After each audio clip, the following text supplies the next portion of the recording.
I'm delighted to say to open the meeting, and I look forward to hearing from Dave and from Michael. Thank you very much. Thanks, Alan.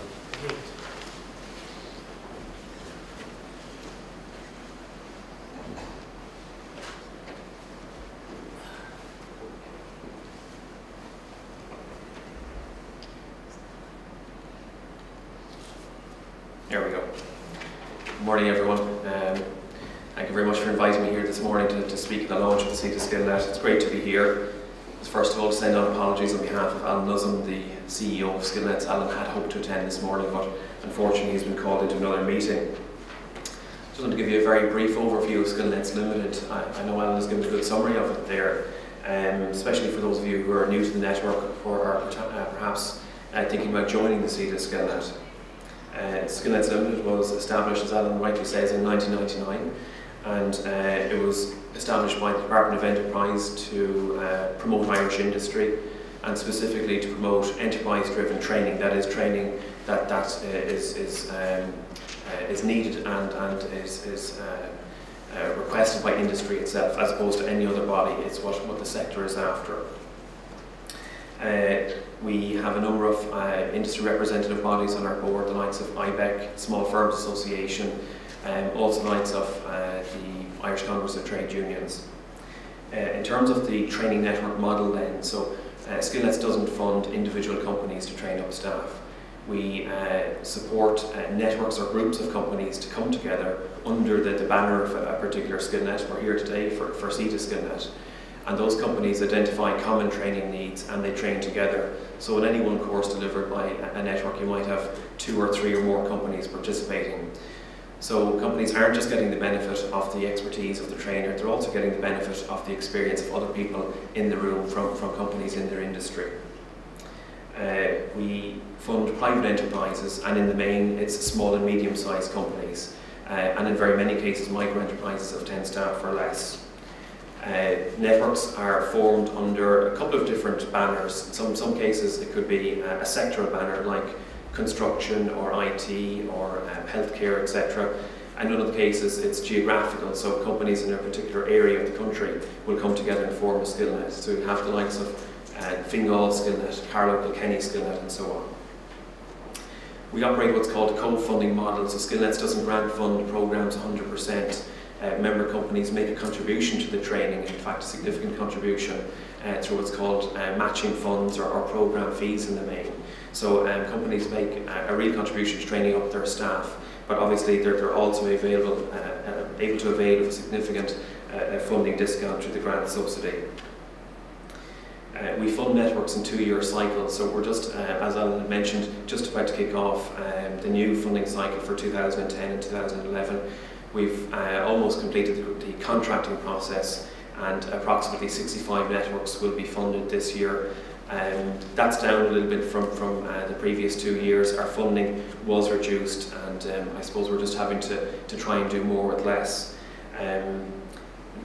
All our networks that we fund, subject to performance and subject to the availability of monies from the Department of Enterprise, we also hope we'll get grant funding again for 2011.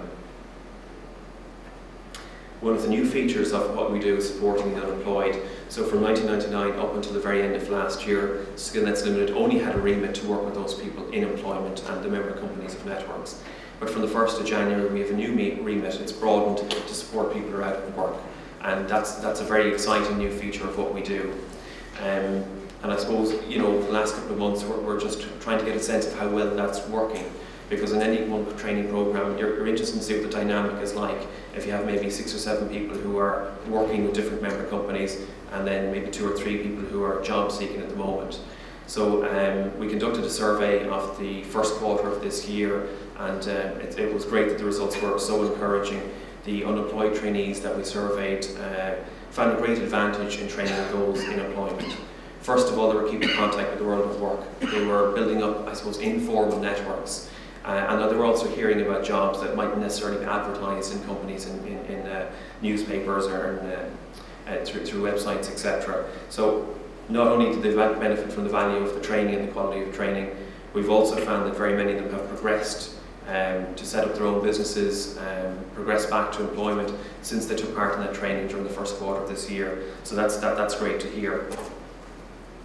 Just to give you a flavour then of the networks that were funded last year, it's not an exhaustive list. As I say, very many of the networks that we fund are regional, but we would have funded networks in sectors like agriculture, childcare, engineering, healthcare, renewable energies, technology, tourism and so on.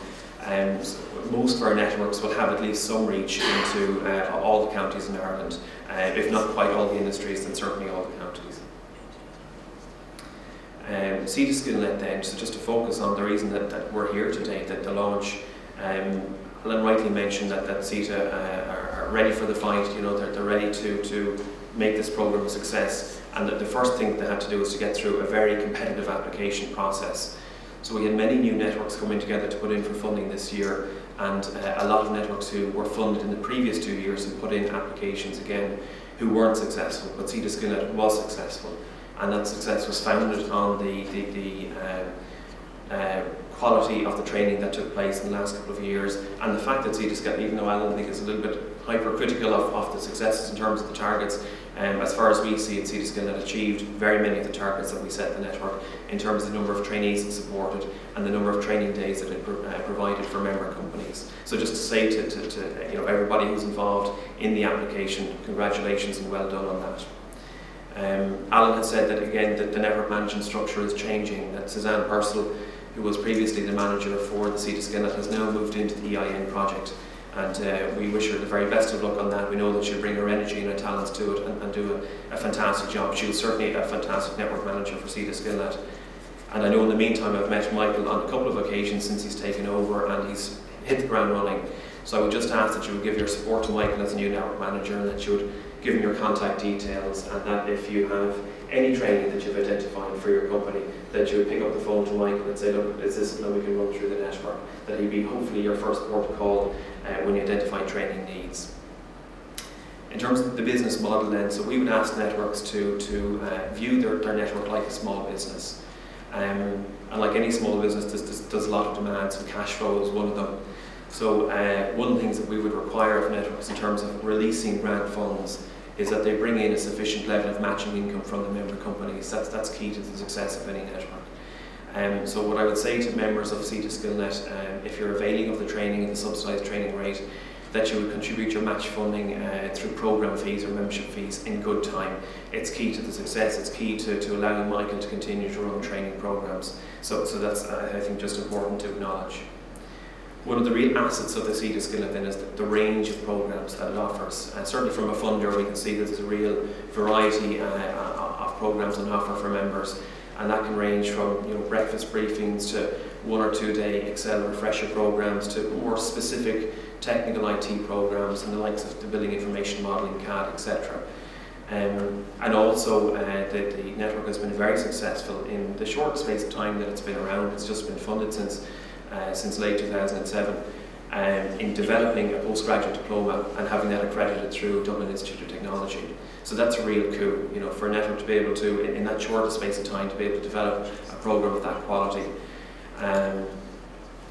Maybe just lastly then, just to say in terms of support to the unemployed, I know that no industry has been hit like the construction industry has in the last couple of years. So if you know of former colleagues, people who you perhaps once worked with who are job seeking at the moment, trying to get back into the industry and develop their skills, it would be great if you could bring those people to the attention of Michael O'Donnell here, or at least alert them to the network's website, because they will hopefully be able to avail of very high quality training for free.